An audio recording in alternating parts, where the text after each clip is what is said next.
Ya, sebelum kita akan mendengarkan apa yang akan disampaikan oleh Pak Paul, kita berdoa terlebih dahulu. Mari kita berdoa.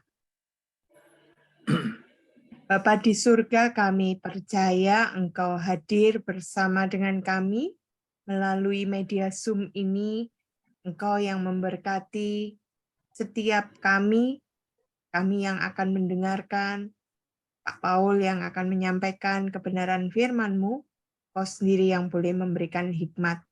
Berdoa juga untuk rekan-rekan yang belum join, Tuhan juga memberkati. Kami mendoakan untuk jaringan internet yang kami gunakan, Tuhan sendiri yang boleh hadir, memberkati, sehingga ada kelancaran di dalam jaringan internet ini. Terima kasih Bapak, dalam nama Tuhan Yesus kami berdoa. Amin. Amin. Ya, saya persilakan untuk Pak Paul bisa langsung menyampaikan, karena tema hari ini itu adalah tema yang menarik untuk kita perhatikan. Memang kelihatannya sesuatu yang lama gitu ya, tapi saya yakin kita akan terus belajar mengenai firman Tuhan. Ketaatan Yesus kepada Allah. Silakan Pak Paul. Terima kasih Bu Susan. Selamat malam semua Bapak Ibu. Malam ini kita akan membahas satu ayat saja, yaitu Filipi 2 ayat 8. Saya tidak membahas konteks dari kitab Filipi. Malam Pak Sam. Malam Pak Paul. Sudah lebih sehat? Puji Tuhan Pak, sudah lebih baik. Saya tidak membahas konteks dari penulisan kitab Filipi untuk malam ini, tapi saya akan masuk ke detail di Filipi 2 ayat 8. Minggu depan untuk kelanjutannya baru saya akan bahas berdasarkan konteks yang Rasul Paulus tulis di Filipi. Baik, saya bisa minta tolong Rebka untuk bacakan Filipi 2 ayat 8.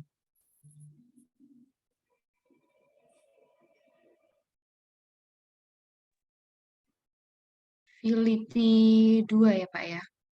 Iya. Filipi 2 ayat 8. Ya. Dan dalam keadaan sebagai manusia, ia telah merendahkan dirinya dan taat sampai mati, bahkan sampai mati di kayu salib. Baik, terima kasih. Ya, kita perhatikan di sini bagaimana dituliskan bahwa Tuhan Yesus telah merendahkan dirinya dan taat sampai mati, bahkan mati di kayu salib. Nah,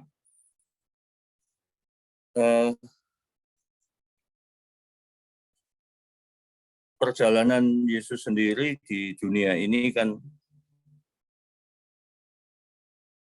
sudah ketika dia sampai di kayu salib itu usianya 33 tahun ya.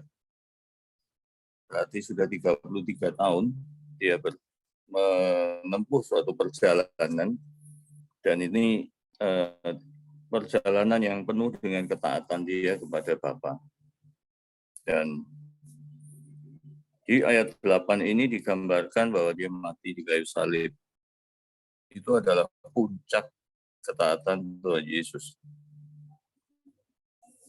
Nah, Golgota itu adalah puncak gunung, puncak bukit ya, bukan gunung, sorry. Dan dia masih ditinggikan lagi di atas kayu salib. Jadi kayu salib ini lambang penderitaan, sebuah hukuman yang dirancang dengan sungguh matang dan detail, sehingga hukuman itu adalah hukuman bukan hanya secara fisik, tetapi juga secara psikologis, secara sosial, secara legal. Itu hukuman yang paling buruk. Jadi yang mendesain hukuman di atas salib ini orang yang betul-betul berpikir dengan keras.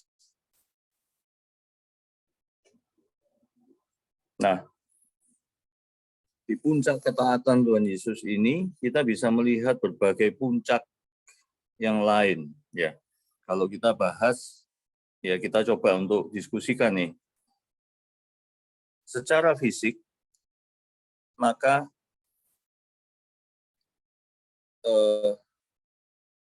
kondisi Yesus di kayu salib itu adalah salah satunya puncak rasa sakit atau rasa nyeri dia.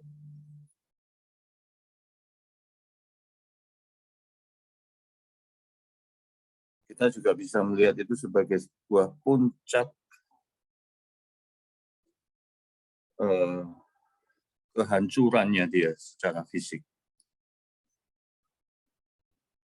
Jadi rasa sakit, rasa nyeri, kerusakan fisik itu terjadi dengan demikian hebatnya. Yang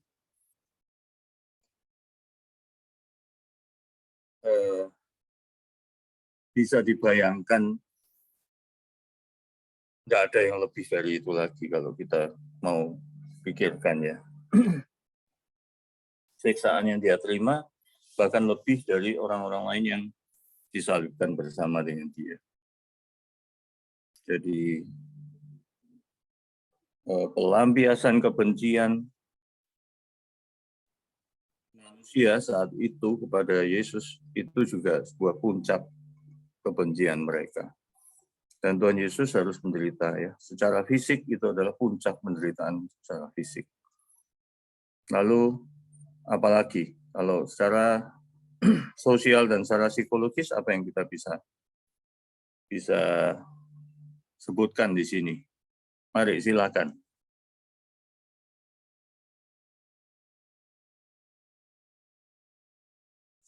Kita bincang santai saja.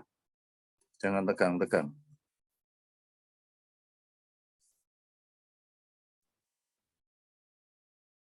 Ya, silakan Bapak Ibu kalau ada yang mau langsung menanggapi.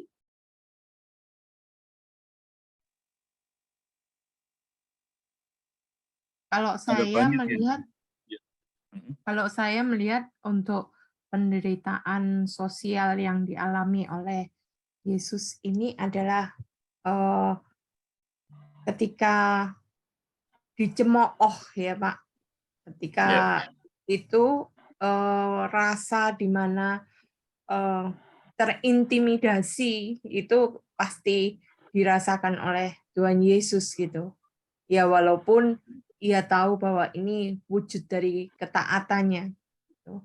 Tapi saya membayangkan bagaimana ketika dicemooh, diintimidasi oleh pasukan Romawi, ini kan bukan hal yang mudah untuk orang-orang bisa langsung menerima gitu ya. Ya, setuju Bu. Jadi ini adalah puncak cemoohan yang dia terima, puncak intimidasi yang dia terima, lalu apalagi? Silakan yang lain. Ya kita mencoba untuk bisa menghayati dan membayangkan sampai seberapa sih Tuhan Yesus ini taat.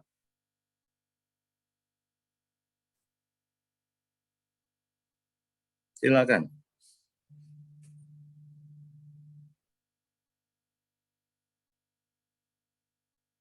Sebagai manusia tentunya ada perasaan takut, ada perasaan ya kembali lagi bahwa sebagai manusia itu tidak lepas dari kelemahan ya. Nah di sini Tuhan Yesus betul-betul bisa melawan rasa takut itu.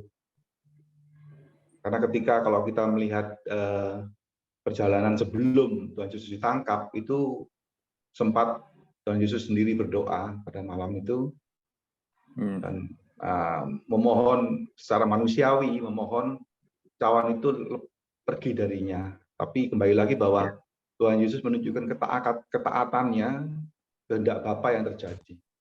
Ini sebagai manusia memang suatu hal yang betul-betul bisa menghilangkan rasa ego, rasa takut. Padahal itu bisa itu yang melebihi daripada seringkali melebihi daripada rasa sakit sebetulnya. Itu Pak. Ya, ya Pak Yafet, setuju. Jadi puncak rasa takut Tuhan Yesus itu terjadi di Getsemani ya Pak ya. Ya. Itu puncak rasa takut dia. Tapi di situ juga dia mengambil suatu keputusan untuk taat ya, dan dia taat sampai di puncak penderitaannya. Apalagi yang dia alami ketika dia mau, ya silakan Pak Sam. Oh ya, kalau saya membayangkan dari sisi politik ya Pak ya, politik secara kalau kita melihat ini kan kayak kasus penistaan agama gitu ya, penistaan politik seolah-olah yang politik hitam yang menang gitu ya, dia berhasil menzolimi gitu, dan sebagai ya kita aja lagi ada kasus penistaan agama, kita bisa bela mati-matian gitu untuk kita jengkel setengah mati gitu ya. Lalu bagaimana yang Yesus yang merasakan sendiri terzolimi itu, ya orang mau niat baik, berbuat baik, coba terzolimi ya itu ya tadi Pak Yafet bilangnya jengkelnya setengah mati ya. Iya. Itu sih. Iya betul Pak. Itu puncak keterzoliman ya Pak ya. Puncak ketidakadilan yang dia alami. Masih banyak sebetulnya kalau kita mau gali, apalagi silakan.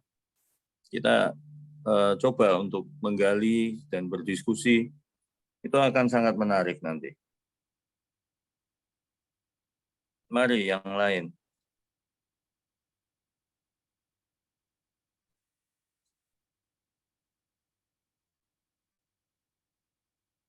Murid-muridnya kemana waktu itu?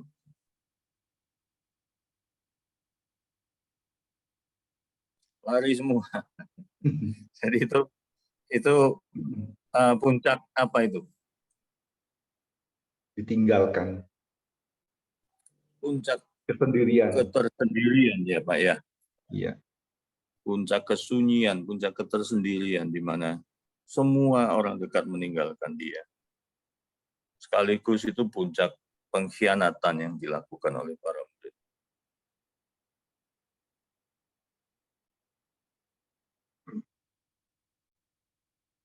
Orang yang setiap hari mengajak mereka untuk berjalan bersama setiap hari selama 3,5 tahun. Itu sekolah yang luar biasa karena mereka hidup bersama. Dan tiba-tiba ditinggalkan.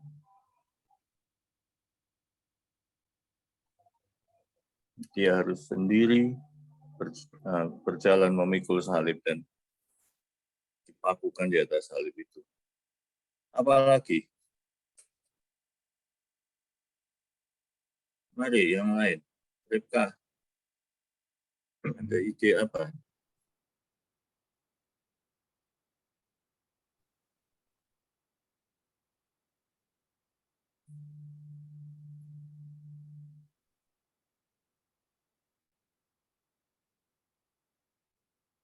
Mungkin dia juga bisa merasa gagal karena ajarannya yang selama ini dia beritakan seolah-olah nggak ada orang yang mengerti gitu ya. Iya, kita bisa melihat itu sebagai di satu sisi puncak kegagalan kalau secara penyampaian ajarannya. Tapi itu juga sekaligus puncak keberhasilan dari karyanya dia juga. Betul Pak Sam.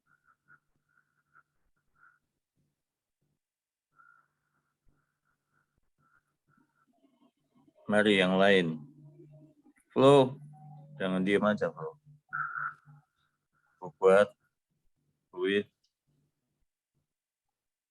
Saya tuh mau respon masih bingung Pak, jadi dengarkan dulu. Ya, nyatakan saja kebingungannya, enggak apa-apa, kita ini bisa diskusi di sini Sambil berjalan aja Pak, ini juga bingung. sambil berjalan. Oke, itu adalah ketika dia diadili oleh Pilatus, orang-orang Yahudi menolak dia. Dan puncak dari penolakan orang Yahudi itu, Yesus sampai disalib. Jadi dia juga mengalami puncak penolakan, puncak penghinaan. Ya.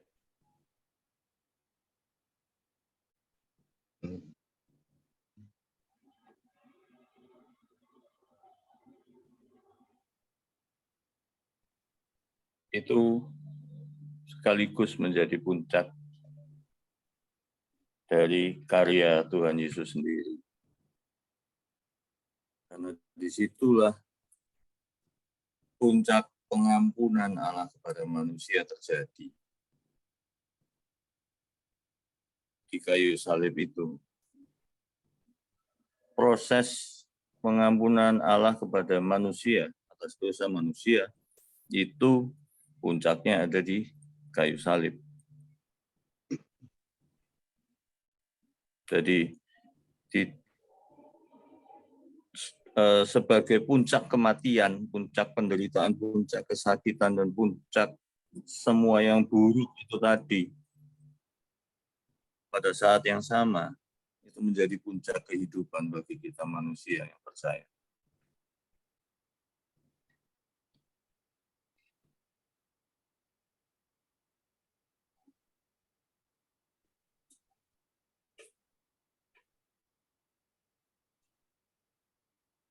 Kalau kita melihat pada waktu dalam penderitaan dan kesakitan itu,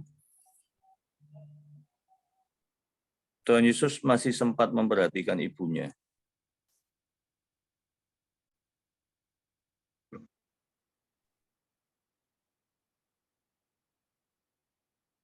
Dia pesan kepada muridnya,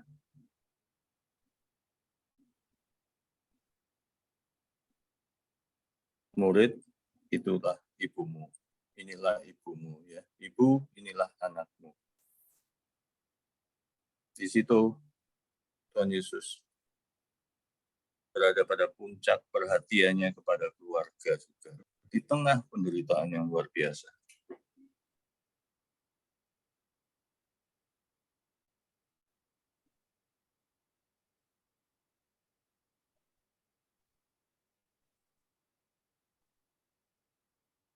Di kayu salib itu terjadi puncak penggenapan janji Allah kepada manusia.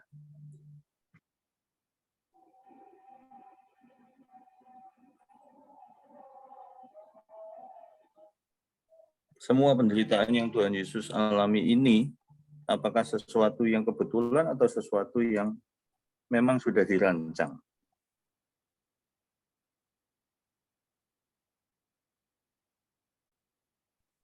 Sesuatu yang Allah sendiri rencanakan atau tidak? Gimana menurut Bapak Ibu?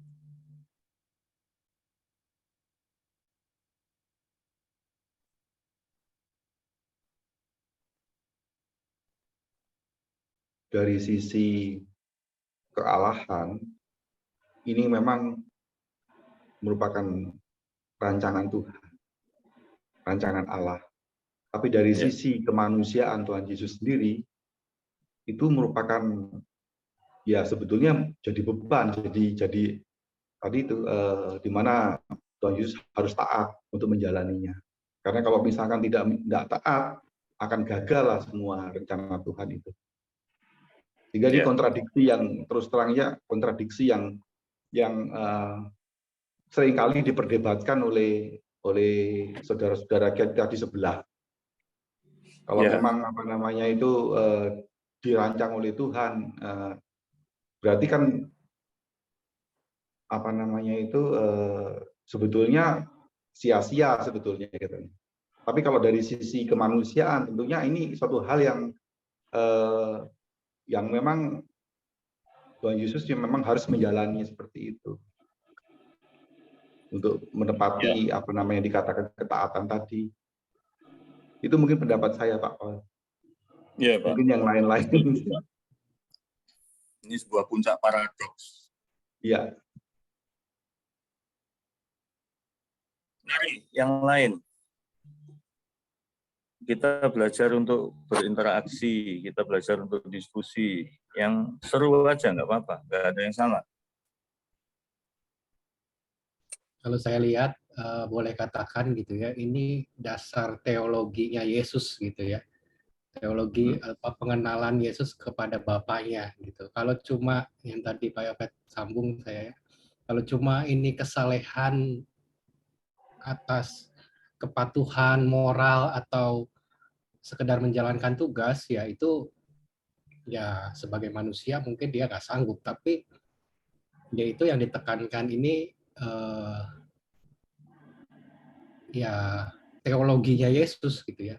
Dia bukan cuma sekedar menjalankan tugas-tugas moral, tradisi atau hukum Taurat gitu ya, menggenapi, tetapi ya itu bagian dari pengenalan Yesus akan Bapaknya itu ya, teologinya itu yang membuat dia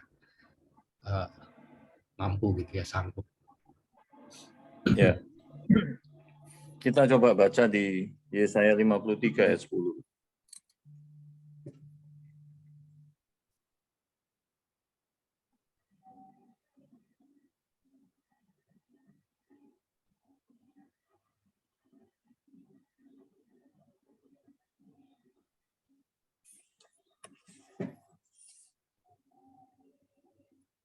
Flo bisa tolong bantu bacakan. Ayat berapa, Pak? Yesaya 53 ayat 10.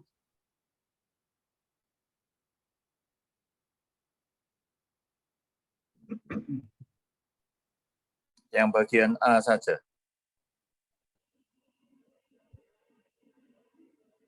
Yesaya 53 ayat 10. Ayat 10. Tetapi Tuhan Bagian A saja. Oke, Pak. Tetapi Tuhan berkehendak meremukkan dia dengan kesakitan. Ya. Jadi ini sesuatu yang Allah sungguh-sungguh rencanakan dengan detail dan dengan sempurna.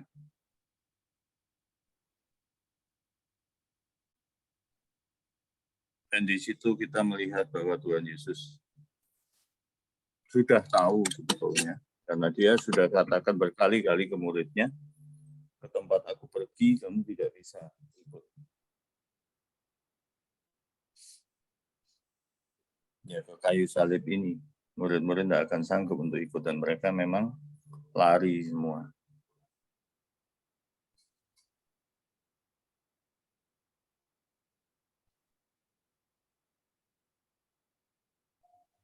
Ini adalah tidak hanya puncak penebusan, tetapi juga puncak penghukuman yang Allah lakukan untuk menghukum manusia atas dosanya.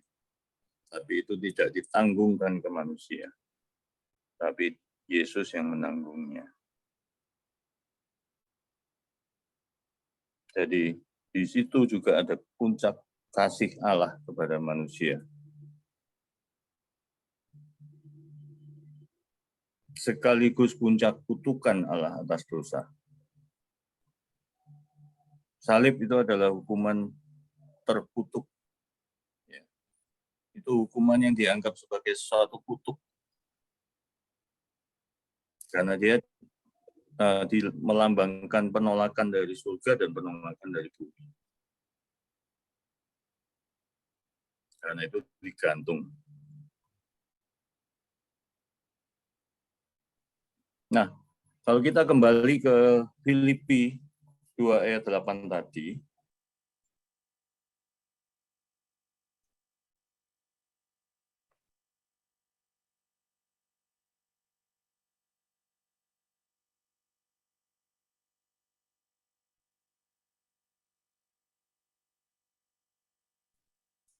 ada satu kalimat yang menarik dan penting di sini. Apa kira-kira? Mari kita baca lagi, pelan-pelan. Baca sendiri-sendiri, enggak apa-apa.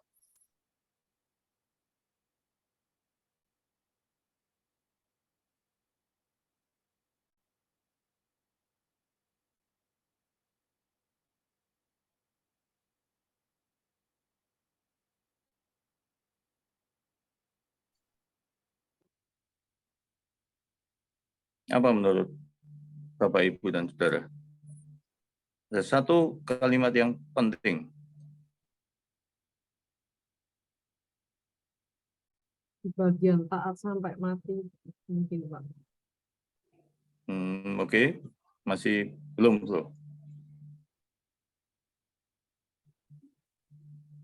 Kalimatnya sederhana, tidak mengerikan, tetapi penting. Merendahkan dirinya. Masih belum, Bu. Kalimat yang paling atas coba dibaca.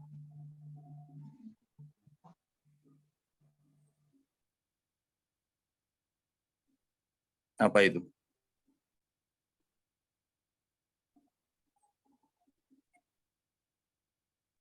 Kalimat yang pertama apa, Bu? Sebagai manusia. Ya, dan dalam keadaan sebagai manusia. Dalam keadaan sebagai manusia. Jadi kita seringkali membayangkan dia Tuhan dan dia disalib.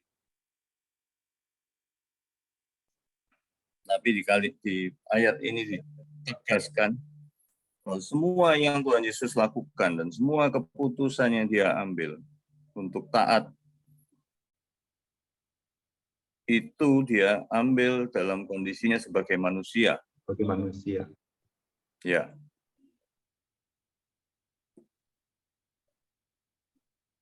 Dan sebagai manusia, dia melakukan itu semua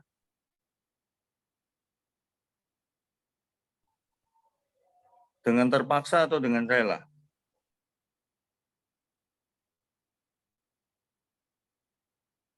Rela dan sadar, Pak. Rela dan sadar. Jadi dia menggunakan, kalau dia rela dan sadar, berarti yang dia pakai adalah kehendak bebas. Ini poin yang sangat penting. Bahwa Tuhan Yesus melakukan itu dalam kondisi sebagai manusia, dan dengan kehendak bebasnya, dia putuskan untuk taat. Nah, poin ini yang Rasul Paulus gunakan ketika dia memberikan ini sebagai contoh untuk jemaat Filipi. Minggu depan kita akan bahas masalah ini.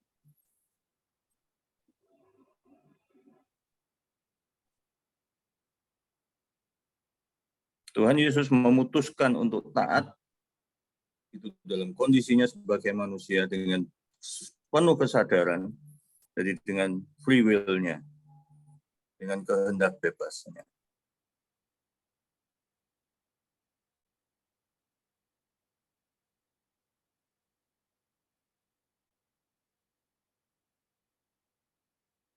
Nah, ketika dia dengan kehendak bebas dan dengan rela, itu kita bisa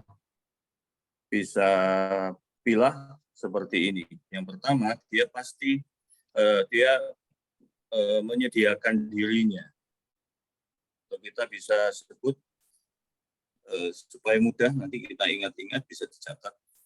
Dia available untuk dipakai oleh Allah. Available untuk menggantikan kita sebagai pelampiasan hukum Allah. Kalau dia available, maka dia juga bisa didekati. Ketika dia menyediakan diri, maka dia bisa didekati. Dan itu dia buktikan dalam kehidupan sehari-harinya. Maka dia approachable. Dia menyediakan diri, dia didekati oleh para murid, dan dia menyediakan diri untuk membagi hidupnya. Di situ kita bisa tahu bahwa dia accessible. Kalau kita menjadi available, maka kita pasti approachable. Jika kita approachable, kita accessible. Dan ketika kita mau rela untuk berbagi hidup, maka kita siap juga untuk merapuh, menjadi rapuh, bisa menerima berbagai kesulitan maupun ketidaknyamanan. Di situ kita menjadi vulnerable.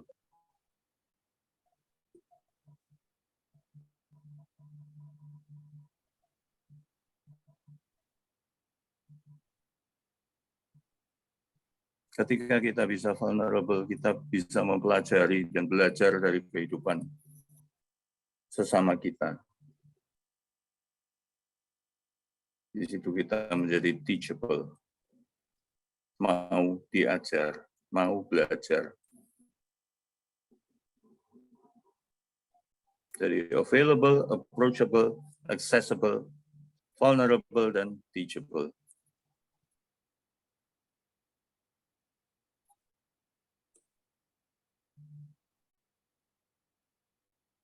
Satu hal yang penting juga dalam ketaatan Tuhan Yesus itu, kalau kita taat, biasanya kita mau taat hukum, kita taat peraturan di perusahaan kita taati,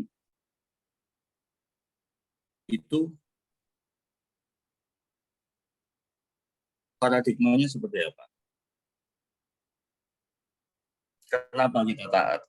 Kalau kita taat hukum dan kita taat peraturan di perusahaan itu alasannya apa? Paradigmanya apa?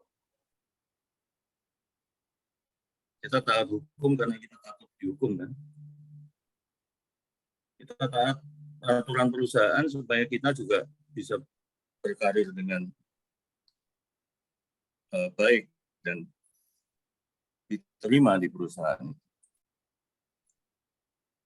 Tapi Tuhan Yesus taat bukan karena, tetapi meskipun, walaupun.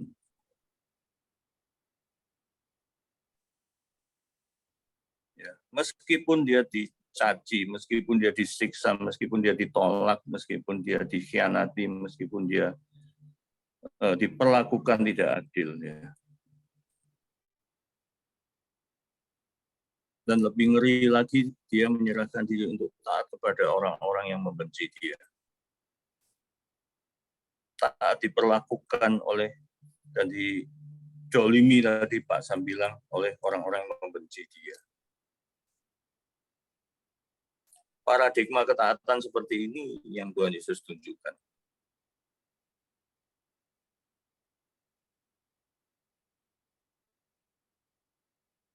Dia menjadi available, approachable, accessible, vulnerable, dan teachable, bahkan oleh orang-orang yang bersikap jahat kepada dia.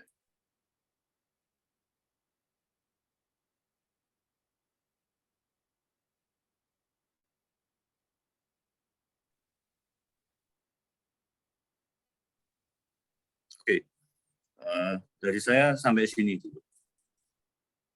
Silakan kalau ada yang mau menanggapi atau Oke, mendiskusikan. terima kasih Pak Paul untuk apa yang disampaikan di dalam PTM hari ini. Ya, mungkin Bapak Ibu ada pertanyaan yang mau disampaikan atau mungkin ada yang mau ditambahkan di apa yang sudah disampaikan oleh Pak Paul tadi. Mari silakan.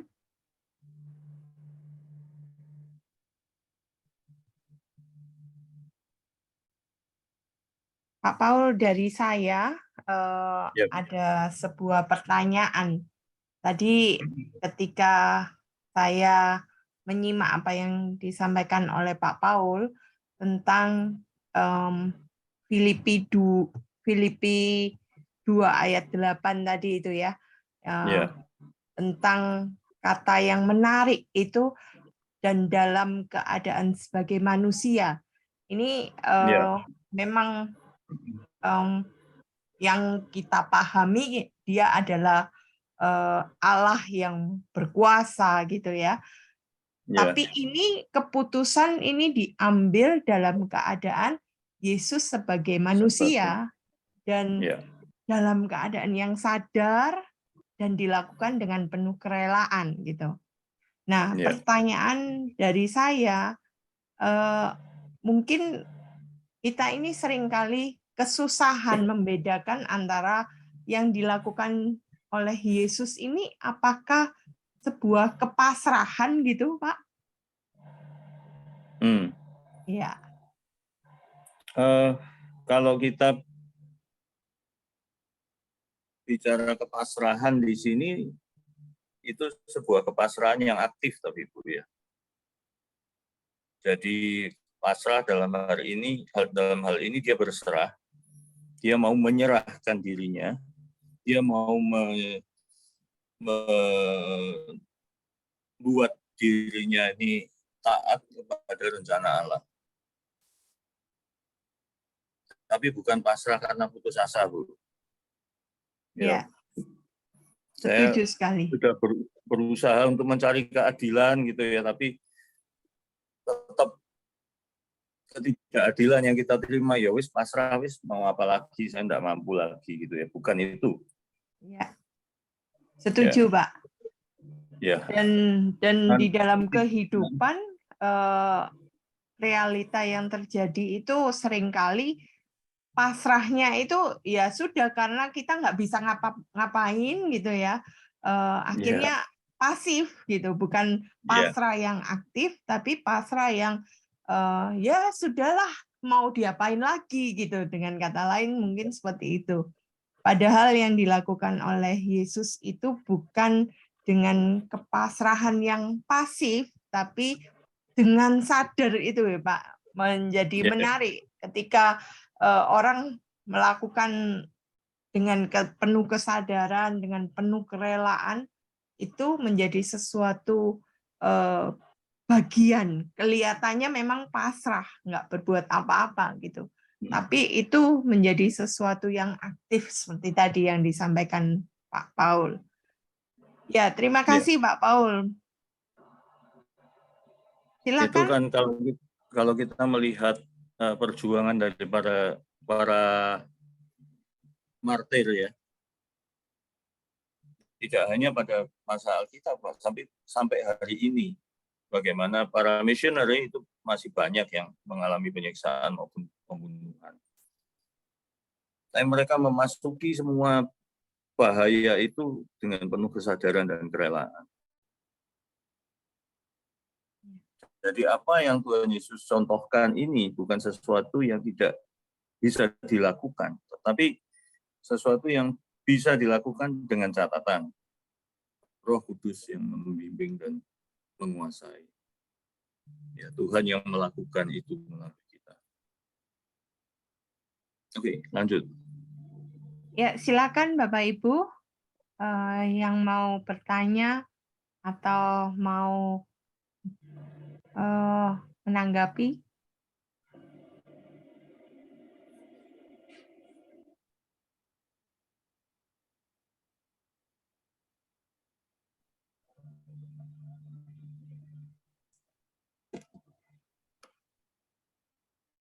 Flo, ini jalannya sudah hampir berhenti loh. Di perjalanan kamu mau menanggapi? Saya mikir, Pak. Ya daripada dipikiri terus diutarakan aja, nggak apa-apa. Ada Pak Sam, ada Pak Yafet, ada Ripka, ada Bu Susan yang siap berdiskusi bersama kamu. Ada Bu Kuat.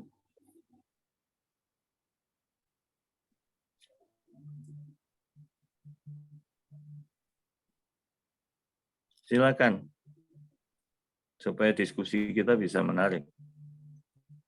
Apapun.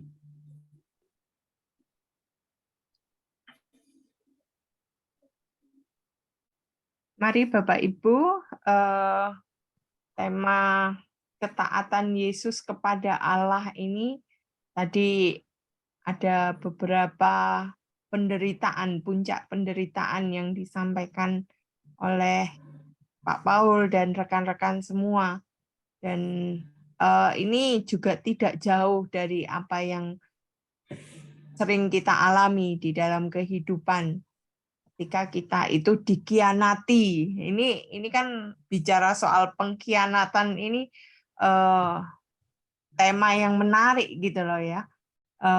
Kadang kita tanpa sadar mengalami itu dan kemudian respon kita ketika dikhianati itu seringkali kita ujung-ujungnya pingin balas dendam gitu. Ya. Mungkin saya mau nambahin sedikit tadi soal kerelaan dan sadar tadi Pak Paul. Ya, silakan Pak. Memang menarik sekali. Jadi artinya itu di sini saya melihatnya ada satu trust, kepercayaan dan kasih ya kepada Allah seperti yang Tuhan Yesus selalu sebut Bapa.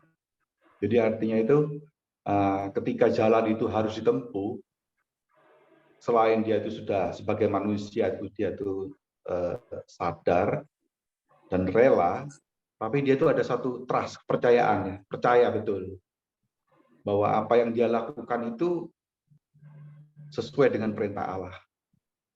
Itu besar. Ya. Mungkin Pak Paul. Betul Pak.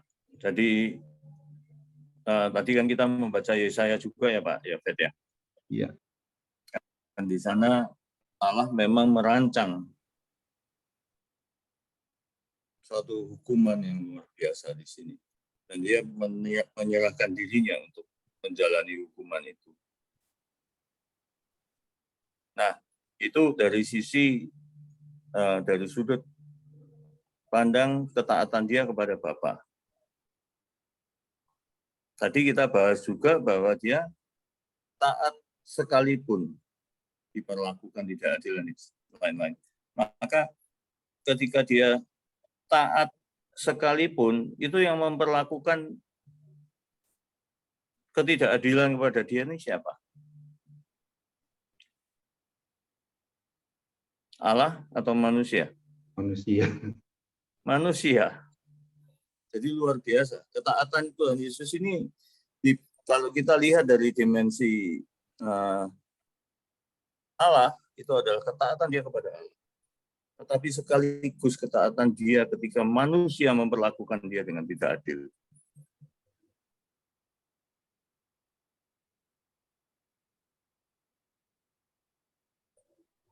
Saya jadi ingat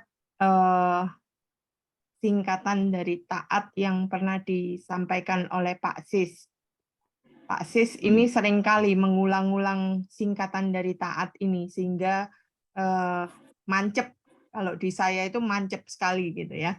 Tidak ada alasan titik. Nah, itu memang nggak mudah gitu ya, karena kan kita itu masih tawar-menawar gitu, Pak. Nah, ketika diperhadapkan pada kita harus meneladani Tuhan Yesus, ketaatan yang benar-benar seperti Yesus, maka ini hal yang rasanya sulit sekali gitu. Tapi seperti tadi yang dikatakan oleh Pak Paulus, bahwa di dalam kehidupan banyak orang yang menyerahkan diri untuk melayani Tuhan, itu misionaris itu juga mengalami hal yang sama gitu ya. Tidak ada alasan titik gitu. Ya.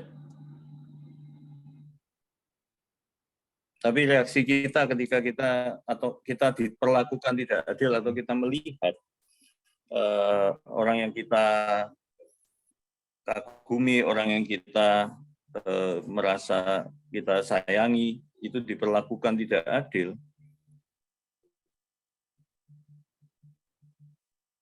bagaimana perasaan kita? Contoh sederhana ketika Ahok dizolimi, saya pengen banget gitu nulis macam-macam di medsos ya. saking jengkelnya. Itu berlawanan dengan apa yang Tuhan Yesus lakukan. Mari rekan-rekan silakan ada yang mau menanggapi soalan ketaatan yang kemudian diperhadapkan pada realita soal bagaimana respon kita terhadap ketidakadilan yang kita lihat, kita rasakan terjadi di orang-orang yang kita kenal, gitu, kita kasihi. Pak Sam, silakan Pak Sam. Saya jadi berpikir seberapa besar pengaruhnya Yesus pada saat itu ya. Oh, rasanya kecil sekali pengaruhnya ya. Ya terlepas dari yang tadi teologinya tadi ya. Ya. Karena seseorang yang berpengaruh secara manusiawi dia makin tinggi pengaruhnya ya makin punya jabatan gitu ya. Sekarang kan kasus yang polisi itu gitu ya. Lagi rame-rame gitu, makin punya jabatan, makin banyak hak-hak prerogatif yang dimiliki. Ya. Makin banyak jalur-jalur, entah jalur pintas, entah jalur ya untuk memenangkan dirinya, untuk berarti ya terlepas dari ketaatannya juga ya pengaruhnya gitu ya mungkin juga nggak besar juga gitu ya kalau kita lihat secara politis gitu penyalipannya. Pada saat itu tiba-tiba semuanya hilang gitu Pak ya. Ya. Kebesaran yang ditunjukkan ketika dia mulai pelayanannya sampai puncaknya dia dieluk-elukan di Yerusalem, tiba-tiba hilang begitu saja, habis. Ya, pengaruhnya tiba-tiba berasa hilang gitu. Iya, hilang habis, nggak ada yang.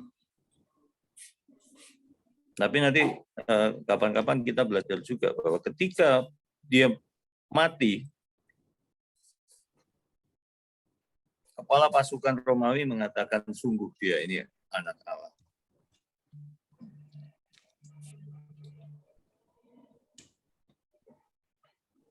Tapi memang sekalipun pasukan Romawi mengatakan begitu, murid-muridnya masih tetap sembunyi kan, nggak berani keluar.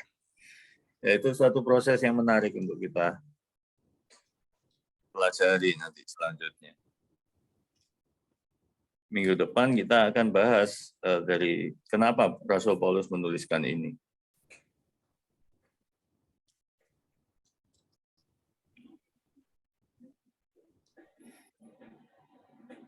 Oke. Masih ada lagi? Silakan teman-teman. Nah, Pak Yosua, silakan Pak Yosua. Ya, ini dengar ya. Saya di luar soalnya jadi saya matikan. Ya, silakan Pak. Ya. Tentang kalau misalkan dilihat dari posisi kita itu gini. Pada saat kita dalam posisi yang benar dan berkuasa, itu sangat susah untuk mengendalikan diri, apalagi merendahkan diri. Nah, kalau berkaca dengan teladan Yesus, ini kan dia ini posisinya benar ya, dia itu anak Allah yang datang, istilahnya jadi keset. Tapi yang dibetulin ini nggak ngerti, malah nyalipkan dia. Nah, itu kan sakit yang paling dalam ya. Kita bayangkan aja misalkan kita sebagai orang tua atau sebagai pendeta, misalkan kayak Pak Sam atau majelis, tahu misalkan ada satu jemaat yang perlu dibantu, dia itu salah, dan kita tahu bahwa dia dalam posisi yang salah, kita berbuat baik, bantu dan lain-lain. Tapi ternyata kita tuh malah dibully, dihakimi, bahkan sampai kayak Yesus dibunuh. Itu saya kira penderitaan yang cukup mengerikan ya.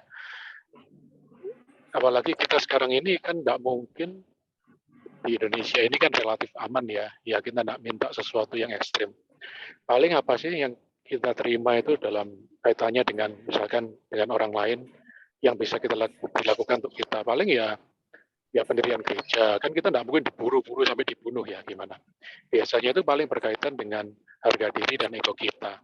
Dan saya kira berada dalam posisi seperti Yesus itu sangat susah untuk dilakukan. Posisi yang benar, kudus, tapi tetap dibunuh sama yang dia mau betulin. Gitu. Itu yang pertama.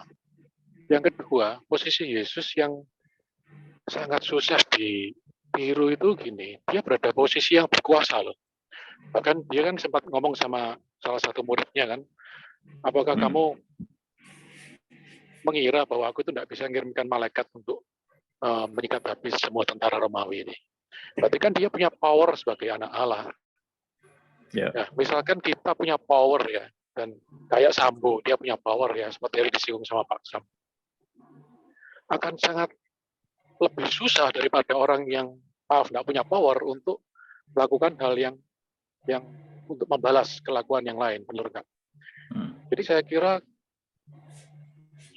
lebih susah untuk mengontrol power kita pada saat kita berada di atas daripada saat kita berada di bawah. Karena di bawah kan ya wis gak iso apa-apa, kan duwe apa-apa, kan duwe power, gak punya kenalan, gak punya backing. Nah ini aku punya power yang untuk tadi, Pak. Gimana, Pak? Pasrah yang tadi Bu Susan bilang kan, Pak. Ya, betul. Jadi bukan posisi yang pasrah yang dalam arti menyerah, sudah berada di ring tinju pojokan, diantemi kanan kiri, ya wis gak apa-apa. Gak bisa lari kemana, cuma bisa nerima. Tapi ini dia masih punya power semuanya yang bisa dia sedikit sapu aja semua sudah nggak ada gitu. Dan itu saya kira tantangan yang terbesar buat kita untuk meneladani Yesus. Bahwa kita punya power tapi kita harus berdiam mengalah untuk yang lain. Seperti itu, Pak. Ya, setuju sekali, Pak. Itu sebabnya di ayat ini kan ditulis dengan jelas dan dalam keadaan sebagai manusia.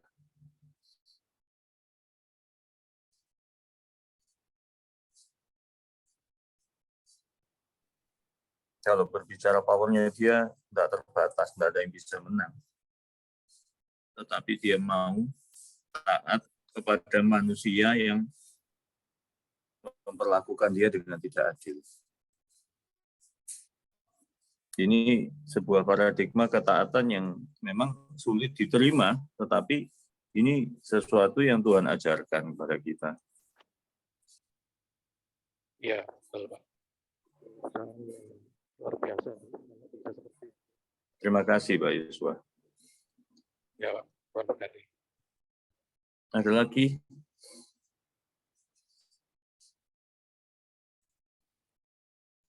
Saya, Pak. Ya, silakan. Akhirnya. Kalau misal sudah taat, Pak, terus kan kalau tentu Tuhan kan taat, tapi kan akhirnya disalibkan gitu.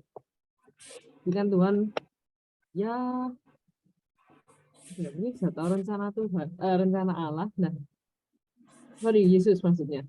Nah, kalau misal kita itu taat nih sudah, kemudian dikecewakan atau dikhianati atau bagaimana, itu kan otomatis itu kan langsung kayak auto kecewa gitu. Itu boleh nggak, Pak, kalau misalnya kecewa setelah taat ternyata nggak membuahkan hasil? Dan kedua, cara menumbuhkan biar nggak kecewa berkepanjangan itu gimana ya, Pak? Bingung soalnya. Ya. Oke, yang pertama kita kecewa. Kita perasaan itu kan sesuatu yang di luar, seringkali di luar kendali kita. Kita menginginkan atau merasakan sesuatu itu kan sesuatu yang spontan terjadi. Dan itu Tuhan yang beri juga. Jadi nggak ada masalah dengan rasa kecewa itu. Kita bisa kecewa, kita bisa marah. Tuhan ini sedang melatih saya selama 2 tahun terakhir di pekerjaan saya untuk bisa mengendalikan amarah saya.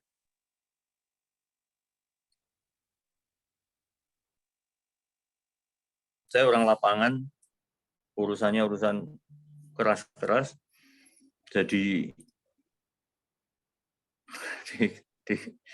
di pekerjaan itu saya orang yang, saya sudah sering sharing bahwa saya ini orang yang kasar dan keras gitu ya. Tetapi saya bisa melihat bagaimana Tuhan itu mengajar saya untuk belajar menguasai diri dan menguasai amarah saya ataupun kejengkelan saya ataupun rasa kecewa saya. Tentu ketika saya marah itu karena saya kecewa terhadap suatu hal yang saya harapkan tapi tidak terjadi. Ya, misalkan saya sudah ajarkan kepada kontraktor begini, saya sudah beritahukan standarnya seperti ini dan mereka langgar. Itu mengecewakan saya dan saya seringkali saya naik pitam dengan itu semua. Jadi tidak apa-apa loh, kita ini memang manusia dengan berbagai kelemahan. Nah, satu hal yang penting untuk kita bisa mengatasi itu, ya kita bergantung kepada Tuhan. Karena hanya Dia yang bisa menolong kita untuk mengatasi hal-hal itu.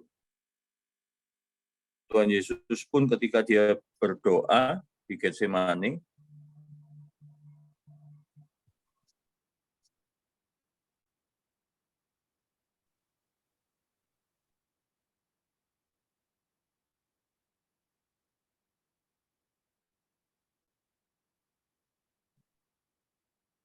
Pak Paul, bergantungan kita kepada Allah itu sangat penting. Ya tadi, kita mau enggak kita menyediakan diri kita untuk diatur oleh Tuhan.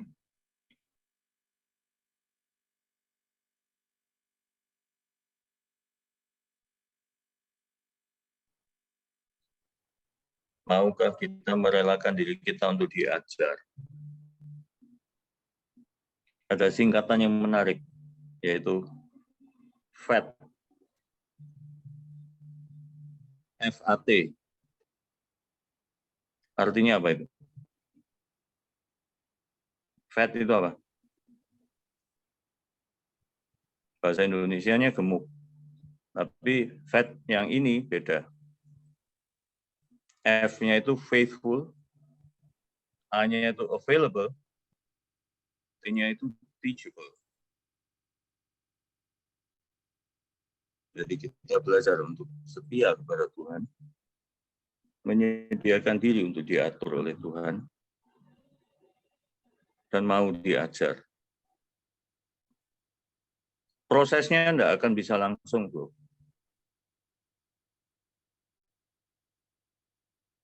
Prosesnya itu akan menjadi sebuah proses yang panjang. Ya, kalau kita belajar dari Roma 8, yang seringkali diambil cuma Roma 8 ayat 28, itu bisa menyesatkan. Jadi kita mesti baca, saya lupa dari ayat berapa sampai berapa. Yang penting, kalau kita mau baca ayat 28, itu ayat 29 dan 30 harus kita baca.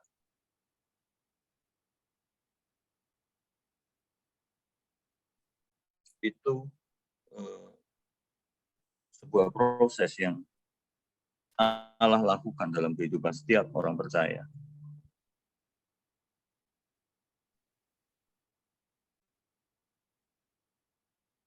Jadi, ya bergantung kepada Tuhan atau fully relying on God. Kalau disingkat itu FROG.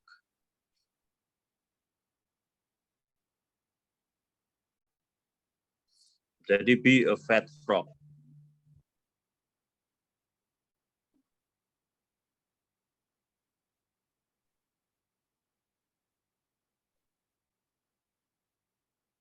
Cukup menjawab, Flo?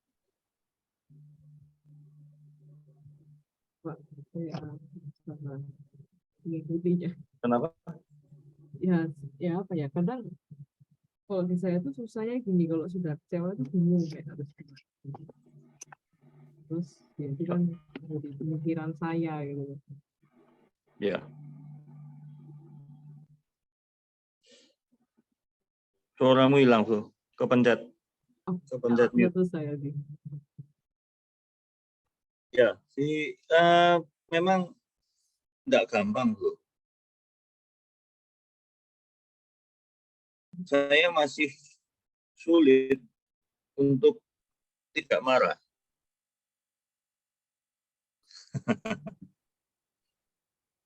Itu bukan sesuatu yang mudah. Ya, saya nggak mampu kalau lakukan sendiri. Tetapi Tuhan melatih saya hari demi hari. Tuhan melatih saya setiap hari ya. Itu saya dilatih di tempat kerja. Kalau nggak gangguan dari luar, gangguan dari internal kantor sendiri, di mana komunikasi antar unit itu seringkali misleading gitu ya, dan miscommunication gitu. Jadi itu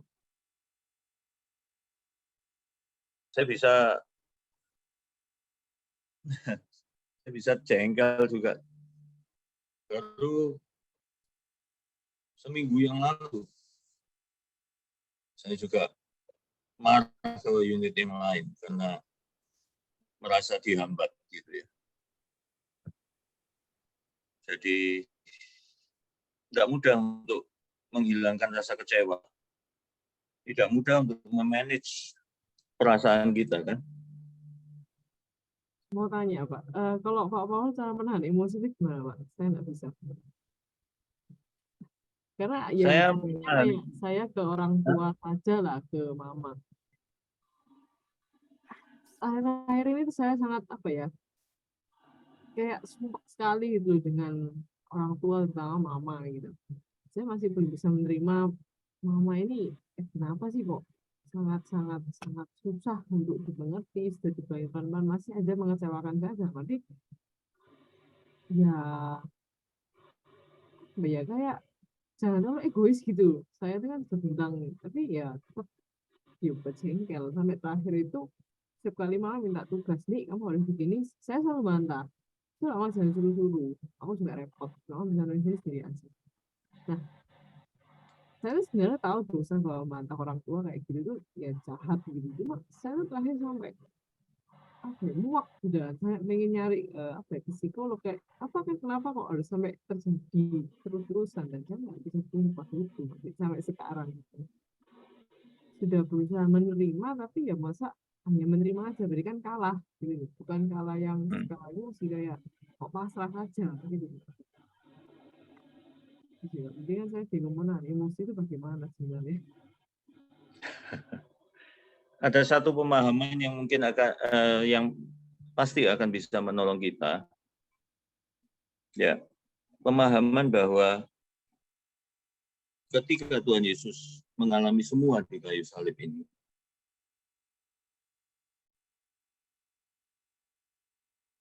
dalam kehidupan kita bersama Tuhan Yesus, maka dia juga mengalami semua yang kita alami. Karena dia ada di dalam kita kan. Dia ada di dalam flow. Dia ada di dalam setiap kita yang ada di sini. Maka apapun yang kita alami, kesulitan ataupun kejengkelan ataupun apapun, itu Tuhan ada di sini, di dalam kita. Nah, ketika kita berkonflik dengan sesama anak Tuhan, di antara kita, itu ada Tuhan Yesus di situ. Seandainya seseorang itu melakukan apa yang tidak adil kepada kita, dia sudah melakukan itu kepada Tuhan Yesus dulu.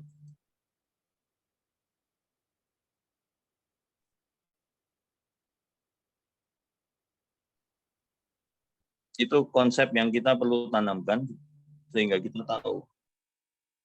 Kita bisa tidak merasa sendiri menanggung kekecewaan dan kesakitan itu.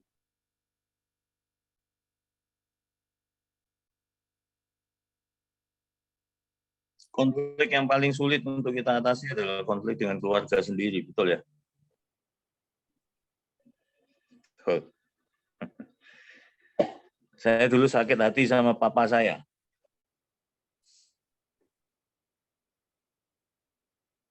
Itu menimbulkan konflik yang berkepanjangan.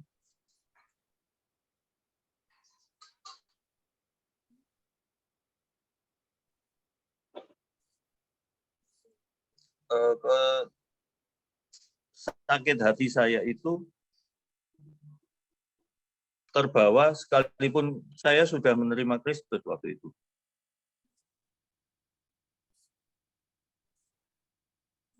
Dan kami tidak bisa berkomunikasi secara serius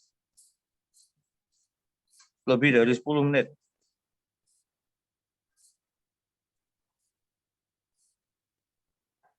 Saya dengan papa saya itu kalau omong-omong biasa, terus berbicara sesuatu yang umum dan guyonan, itu bisa lama. Karena pada dasarnya kami saling mengasihi. Tetapi ketika membahas sesuatu yang serius, maksimal 10 menit pasti kita konflik. Dia yang meninggalkan ruangan atau saya? Salah satu.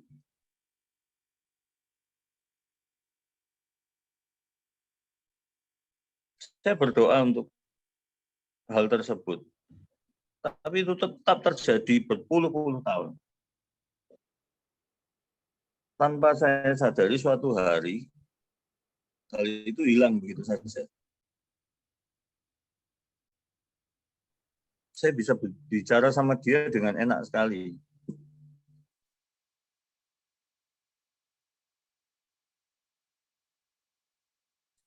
Saya bersyukur pada Tuhan, tetapi juga di situ ada penyesalan karena itu hanya berlangsung 2 tahun. Beliau dipanggil Tuhan.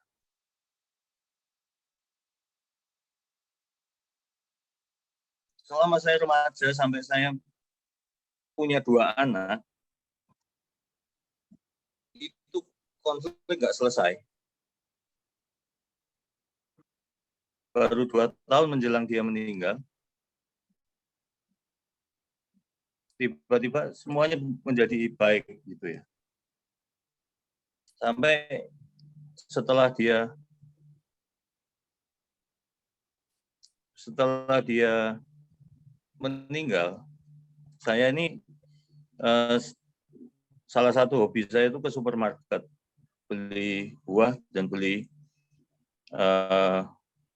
kue gitu ya. Ada satu jenis kue yang saya selalu beli dan saya makan bersama papa saya kalau pagi jam 4:30 itu kita ngopi bareng.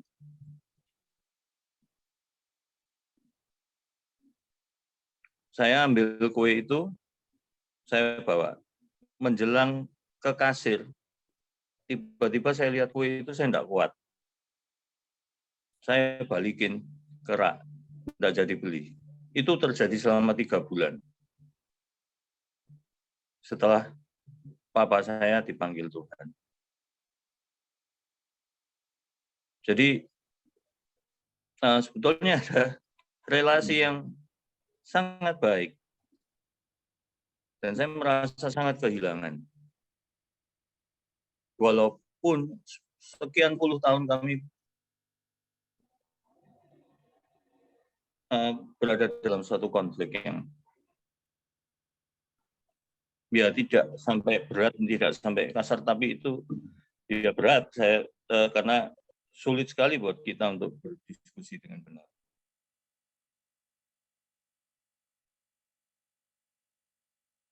Nah, bagaimana cara mengatasi? Saya tidak punya resep yang terlalu despleng gitu ya, tapi saya hanya bisa berbagi, ya ini cerita saya, dan bagaimana Tuhan itu ada, Tuhan itu hadir di antara kita.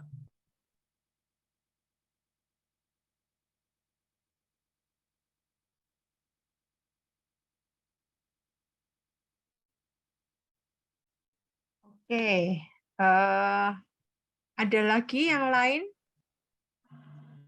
Ripka Open Camp mungkin mau menyampaikan sesuatu, silakan.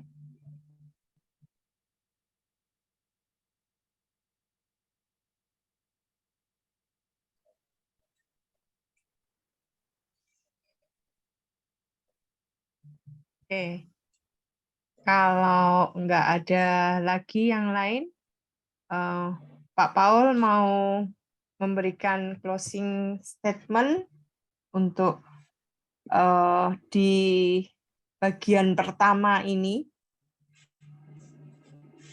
Ya, satu hal yang kita perlu ingat itu apa yang Tuhan Yesus sudah lakukan, apa yang puncak ketaatan, puncak penderitaan, puncak kasihnya, puncak pemenuhan janji Allah ini semua itu dilakukan untuk kita.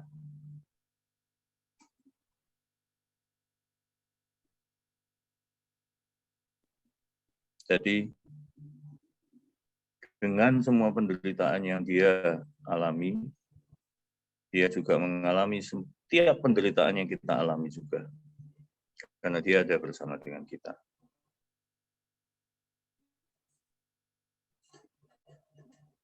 Kita akan lanjut minggu depan. Ya, terima kasih Pak Paul untuk apa yang sudah disampaikan malam hari ini. Dan sekali lagi saya mengundang untuk rekan-rekan juga bisa mengajak untuk siapapun bisa bergabung di dalam PTM minggu depan. Temanya masih sama, yaitu ketaatan Yesus kepada Allah yang kedua. Kita akan sama-sama membahas lebih lanjut tentang latar belakang kenapa Filipi menuliskan ini. Seperti itu ya Pak Paul ya? Ya, Rasul Paulus menuliskan surat kepada jemaat di Filipi. Ya.